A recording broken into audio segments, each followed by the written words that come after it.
À Ruaudin, là où la forêt a brûlé en juillet 2022. C'est une pousse parmi des milliers qui vont être replantées cette semaine sur une parcelle privée. Un chantier d'envergure et un travail à la chaîne. On les plante avec une distance demandée. Là, c'est 1,50 m entre chaque plant. Et on continue comme ça jusqu'à 17 h. Mais on peut monter à 1000, 1100, 1200, tout dépend de notre forme. Plantés à la pelle ou plus rapide à la canne, ces pousses de pin maritime sont adaptées au sol sableux de Ruaudin.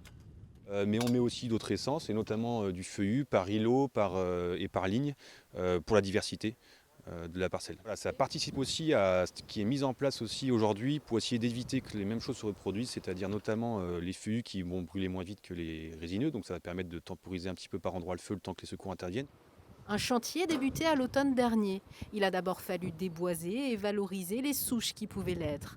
Mais pour replanter une parcelle aussi vaste, de 32 hectares, il a aussi fallu faire appel à la générosité d'entreprises partenaires pour récolter un budget de 250 000 € sans fonds publics.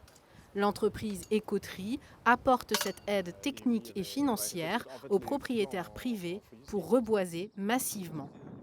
C'est une entreprise qui est leader européen des solutions fondées sur la nature, et qui va permettre aux entreprises et aux particuliers de s'engager pour la restauration des écosystèmes, pour la préservation de la biodiversité. Là, on est sur la plantation qui dure à peu près une semaine pour la moitié de la parcelle, et une nouvelle semaine donc l'année prochaine pour l'autre moitié de la parcelle. Et puis ensuite, on a évidemment tout le suivi qui va se faire par étapes chaque année. En attendant que ces pousses deviennent grandes et ramènent toute la biodiversité qui existait avant sur cette parcelle.